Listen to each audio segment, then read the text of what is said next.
Introduction. Introduction में हम आपको सेल की शुरुआत, सेल की हिस्ट्री के बारे में बताएंगे। सेल की शुरुआत सबसे पहले साइंटिस्ट रॉबर्ट हुक ने किया था। साइंटिस्ट रॉबर्ट हुक ने 1664 में माइक्रोस्कोप की डिस्कवरी की और उन्होंने 1665 में सेल को देखा। उन्होंने अपने डिस्कवरी किए गए माइक्रोस्कोप से एक डेड इंसेक्ट के ऊपर एक स्ट्रक्चर को देखा जो कुछ इस तरह का था। उन्होंने अपने इस माइक्रोस्कोप से इस डेड इंसेक्ट के ऊपर कुछ इस तरह का स्ट्रक्चर देखा और उन्होंने पहली बार इसे सेल का नाम दिया। उन्होंने ही सबसे पहले सेल शब्द का इस्तेमाल किया था। इसके बाद उन्होंने थ्योरी दिया कि cell is a basic unit of life. इसके बाद एक दूसरे साइंटिस्ट आए जिनका नाम था ल्यूकोवॉन। साइंटिस्ट ल्यूकोवॉन ने 1664 में पहली बार एक लिविंग सेल को देखा और उन्होंने भी बताया कि cell is a basic unit of life. इसके बाद 1683 में उन्होंने अलग अलग जीवों में उनके सेल को देखा, जैसे प्रोटोजोआ, फंगाई, बैक्टीरिया, आरबीसी और भी बहुत सारे जीव। तो अब हम इसके बाद बात करते हैं एक दूसरे साइंटिस्ट जिनका नाम था रॉबर्ट्स ब्राउन। रॉबर्ट्स ब्राउन ने 1831 में पहली बार न्यूक्लियस के बारे में बताया और वहाँ से सेल के स्ट्रक्चर के बारे में शुरुआत हुई। अब हम बात करते हैं सेल थ्योरी।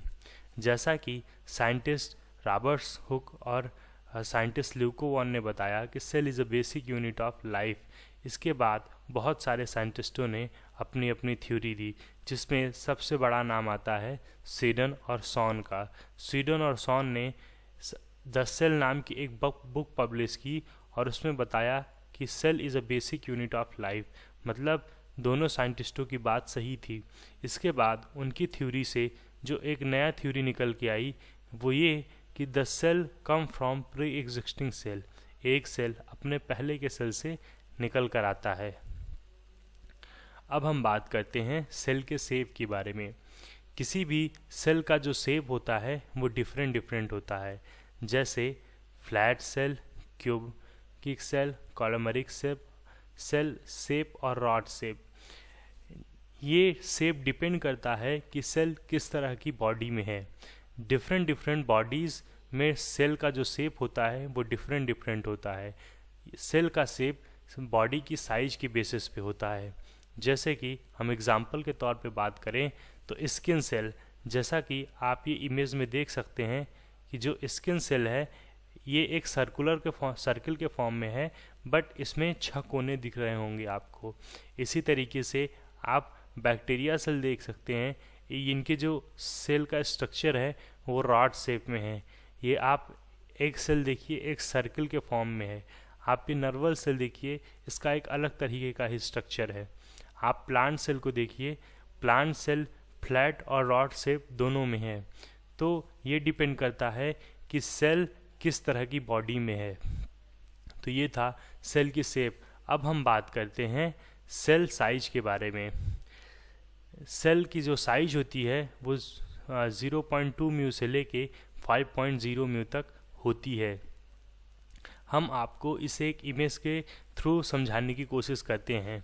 हमने सेल की साइज को 3 बेसिस पे बांटा हुआ है, जिसमें सबसे पहले हम आपको बता दें नेक आइज के बेसिस पे, दूसरा लाइट माइक्रोस्कोप के बेसिस पे और तीसरा इलेक्ट्रॉन माइक्रोस्कोप के बेसिस पे। जो नेक आइज सेल होते हैं उन्हें हम अपने नॉर्मल आँखों से देख सकते हैं, जिनकी साइज़ 100 म्यू मीटर से लेके 1 मीटर तक होता है। जैसे शुतुरमुर्ग का अंडा, चिकन एग और फ्रॉग एग और भी बहुत सारे एग्स होते हैं जो हम अपनी नॉर्मल आई से देख सकते हैं। जैसे शुतुरमुर्ग के अंडे का जो साइज होता है वो करीब सेल के वो 15 सेंटीमीटर का होता है और उन्हें हम अपनी नॉर्मल आँखों से देख सकते हैं। अब बात दूसरा तरीके की जो है वो है लाइट माइक्रोस्कोप। लाइट माइक्रोस्कोप के अंदर जो सेल आते जिन्हें हम लाइट माइक्रोस्कोप से देख सकते हैं, इनके अंतर्गत जो सेल आते हैं उनकी साइज 100 नैनोमीटर से लेके 1 मिलीमीटर तक होती है। उन्हें हम लाइट माइक्रोस्कोप से देखते हैं। इनके अंतर्गत बैक्टीरिया, माइक्रोकैंड्रिया, एनिमल सेल और प्लांट सेल आते हैं। अब बात करते हैं तीसरे तरीके के सेल साइज के बारे में, जिन्हें हम इलेक्ट्रॉन माइक्रोस्कोप से देख सकते हैं, जिनकी साइज़ 0.1 नैनोमीटर से लेकर 100 म्यूएम तक होती है, 100 म्यूमीटर तक होती है। इनके अंदर लिपिड, प्रोटीन, एटम और फ्यूल वायरस और बहुत सारे डिफरेंट तरह के साइज आते हैं। तो ये था सेल की साइज के बारे में। अब हम बात करते हैं सेल नंबर। किसी भी जो बॉडी में सेल के नंबर होते हैं वो अनलिमिटेड होते हैं, पर ऐसे बहुत सारे इंसेक्ट या वायरस या फंगाई बैक्टीरिया पाए जाते हैं जो सिंगल सेल के होते हैं या एक सेल उसमें होता है। तो डिफरेंट बॉडी के बेसिस पे, डिफरेंट ऑर्गेनिज्म के बेसिस पे उनमें जो सेल होता है वो डिफरेंट होता है। बट मैक्सिमम जो बॉडीज़ होती हैं उनमें सेल का नंबर अनलिमिटेड होता है। तो ये था आपका cell theory, cell shape, cell size और सेल नंबर के बारे में।